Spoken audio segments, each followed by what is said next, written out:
Hey, my name is Mila from Desktop Vanity. I hope we are doing absolutely amazing today. I hope we're doing things that enrich our brains, that make us feel beautiful, glowy, and healthy, that we're taking care of ourselves, that we're glowing up.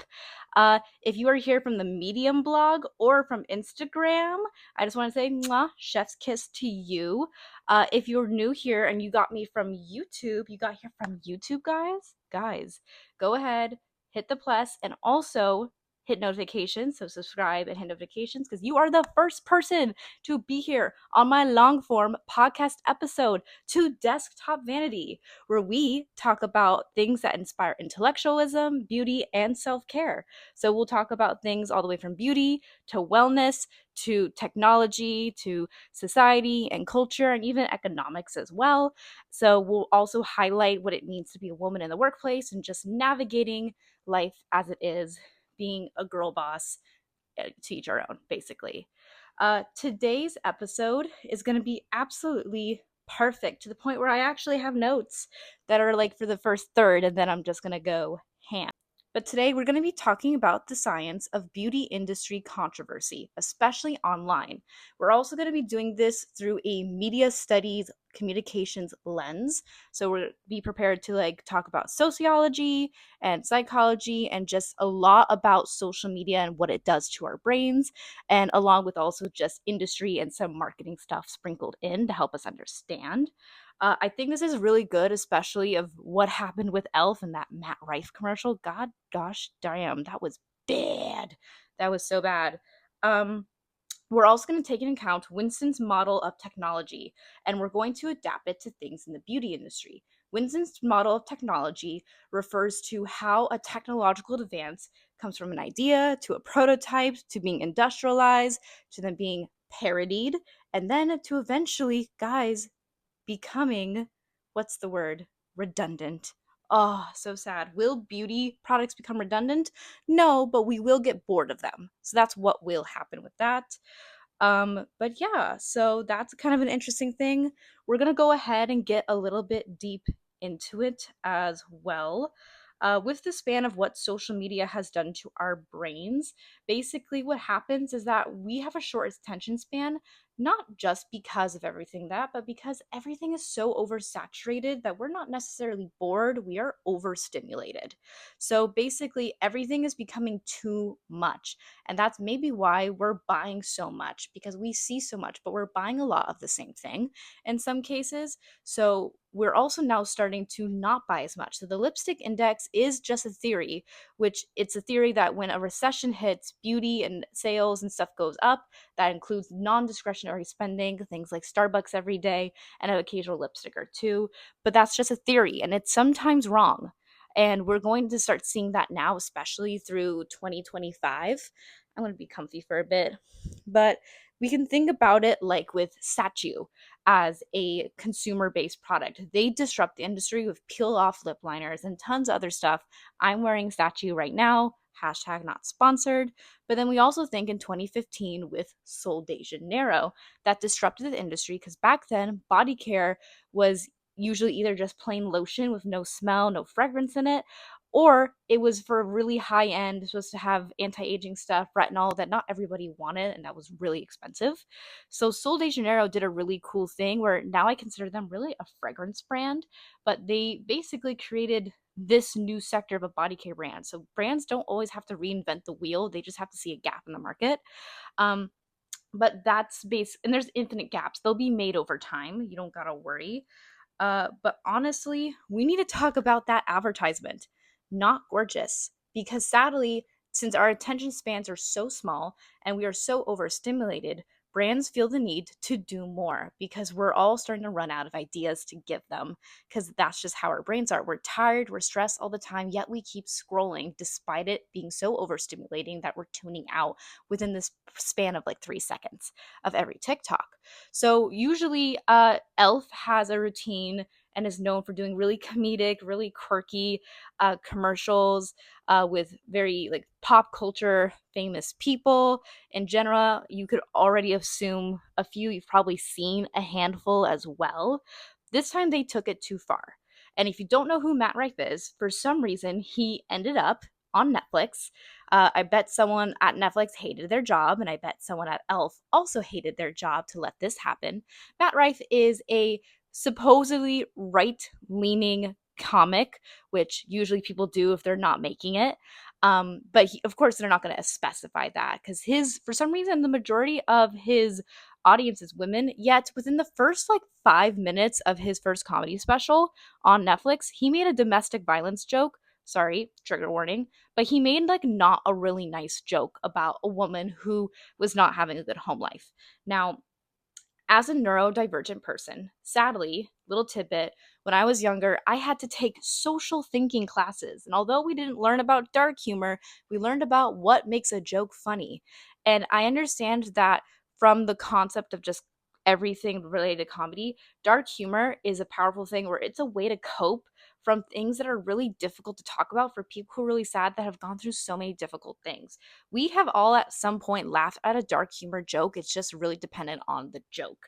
The hard part is, though, is that in order for a dark humor joke, in my opinion, to be funny, at least according to my social thinking classes, for the girlies who are autistic or not, or just still needed help anyways, goddamn. Basically, in order for a dark humor joke to work, is that the punchline cannot be the person who's oppressed. It has to be the system or the perpetrator. That's basically what will make it funny, because comedy brings back power to people, just like how technology does.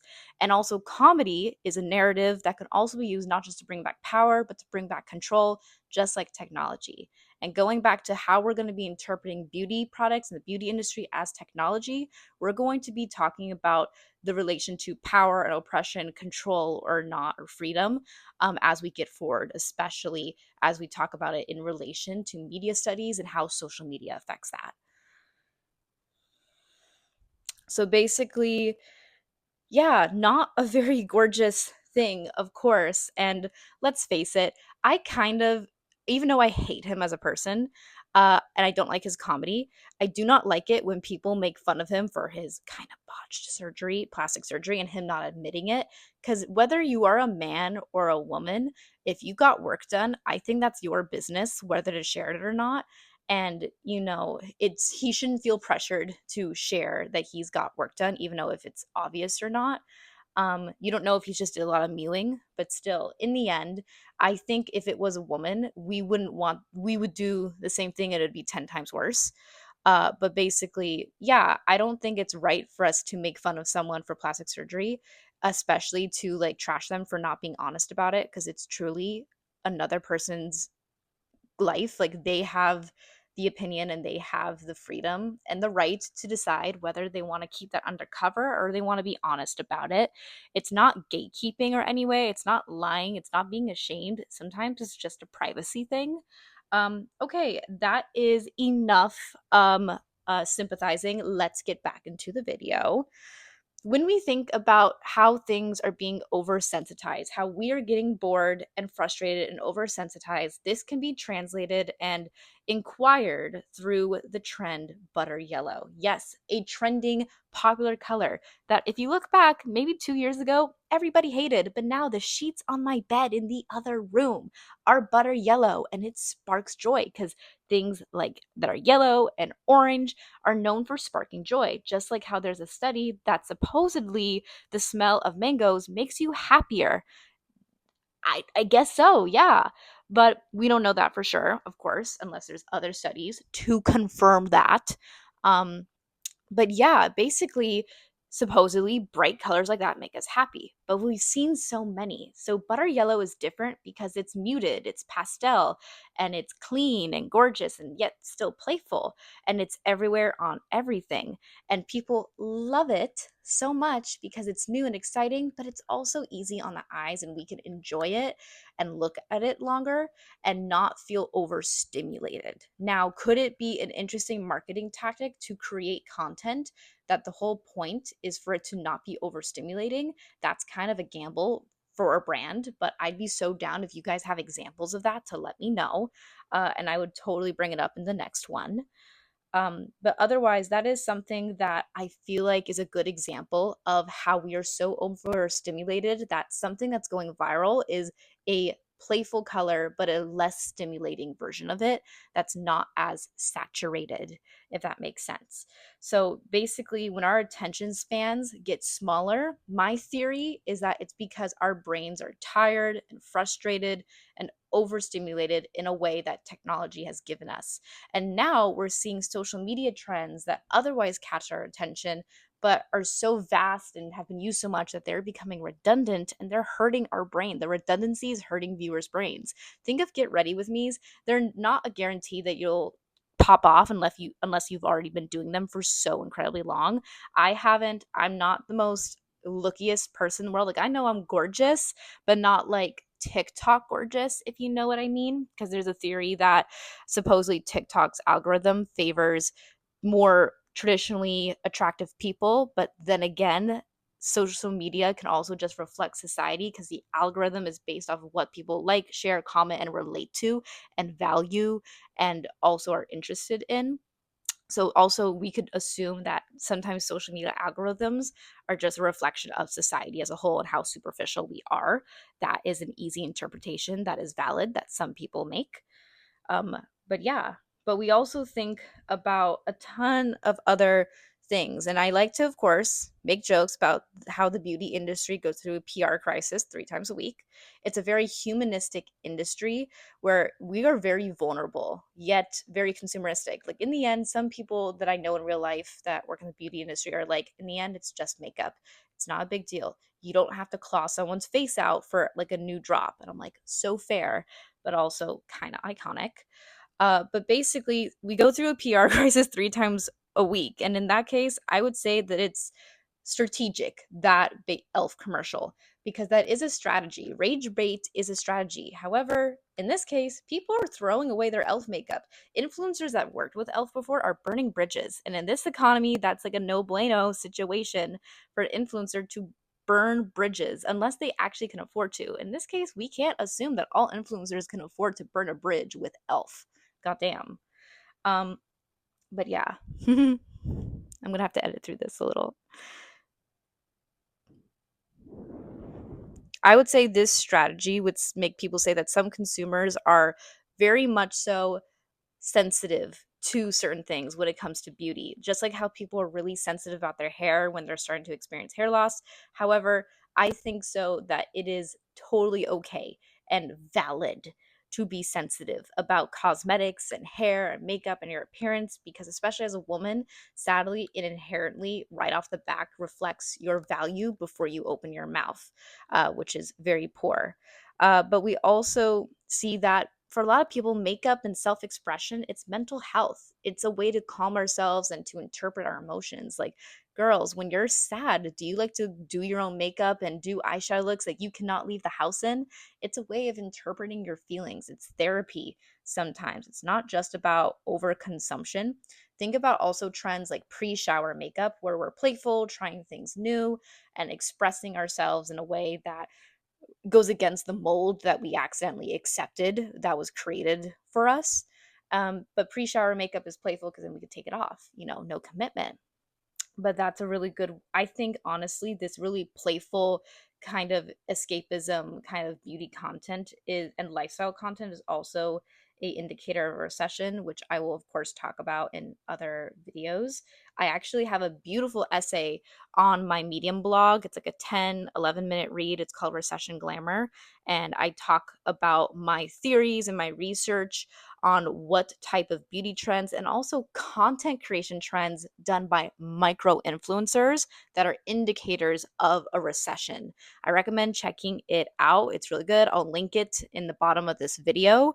It's probably due for an update soon because I've done a ton more research on other forms of content creation trends that can indicate a recession and everything like that. So I'll probably give it one last update. And then depending on how everything goes, if I'm updating it again and again, that's going to be on a Substack. Substack is where I'm probably going to write complete articles, or as I do more research, I'll actually continuously add to said articles and subject. So therefore, you're going to start, when you subscribe to a Substack from me, that you're just going to keep getting more and more like content and research on things that matter that you enjoy. But the idea, let's get back to Winston's model for a moment. In the end, here's how I'm interpreting it for the beauty industry. Winston's model goes like this in the most simplest way, non complex way. It's going to be this. Basically, it goes from idea to some form of creation and prototyping to invention to eventually being industrialized. And then we're going to then being um, dispersed and diffused. So different variations, maybe competition, and then bit by bit, eventually it might become parodied and then obsolete. Now, if we were to adjust this for the beauty industry and beauty products in relation to media studies and how we collectively decide the value of certain content and products, it would most likely go from idea to invention and creation, because fast fashion, we could skip a few steps, invention and creation, to then launching, to then that discussion, to then the diffusion, to parodying, which also equates to dupes. And then eventually over time, it's going to get duped, parodied, parodied until it will eventually now become redundant. Now, does that mean people are going to stop buying it? No. It just means that the people who were first to a trend or first to an industry that made the industry, like Sol de Janeiro, fragrance body care based brands that are fragrance based, that are just to smell good, they're not going to become obsolete. But everyone else who tries to copy them might become obsolete and redundant in that case because there's only one or two options. They were the first, they were good. It's just like how we've had Skype for so long, but then COVID happened, and next thing you know, Zoom popped up, and they became the dominant feature for telework and like remote work. But yet we had Skype this whole time. That really has a lot to do with timing in that sense. Timing means a lot sometimes when it comes to building a business and brand concepts in general.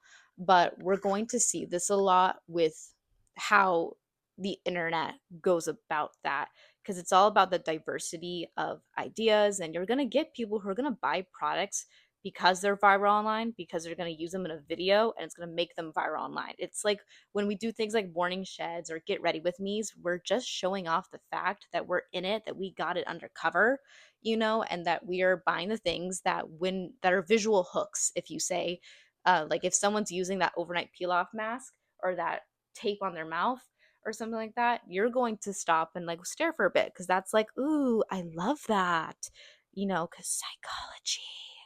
And you're going to stay. Sometimes people will buy it for the sake of hooks and like social media hooks. So therefore they can go viral online. That is also an interpretation I make.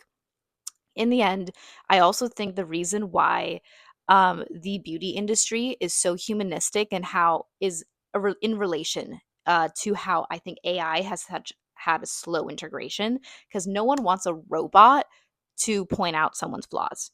No bueno. And especially in an industry where it feels like all of the diversity and inclusion efforts are like performative, it's adding an AI into it is like also not good. This will also be probably a separate topic. If you want me to talk more about how AI's integration to the beauty industry is slow and how it shouldn't happen or should, if you want me to do a compare and contrast podcast/essay, let me know. I'd probably talk about everything from AI boyfriends to complimenting you to betraying you. I think my AI boyfriend's cheating on me. But also from that to things like that perfume influencer that was AI that after just having 14 followers, they had to disable the account because of all the hate. Damn. Wow. Just wow. Can you imagine content creators and influencers getting replaced by AI? That's why you need to have a personality. Thank you for letting me sing. This is going towards the end of the vid because I like to keep them between 20 minutes when I'm recording and editing. But yeah, this is Desktop Vanity. This is episode 1 of the podcast, The Science of Beauty Industry Controversies. If this was a vibe check, you should, of course, hit the plus, hit the notification bell, check out the Medium blog, and follow me on all the other socials and let me know what you guys think. And I hope you guys have a fantastic day. And this is a healthy reminder. One last thing, slay all day, support intellectualism, support your brain health, support the growth of your knowledge on life, become cultured, become happy, focus on yourself, self-care, and beauty. Because just like doing your nails and your hair and your outfits of the day, it is good to grow your knowledge and to support intellectualism, because everybody, in my opinion, loves a smart girl. As a pansexual girly, I love a smart girl. I love a smart girl. See you guys next time. Toodaloo. Bye-bye.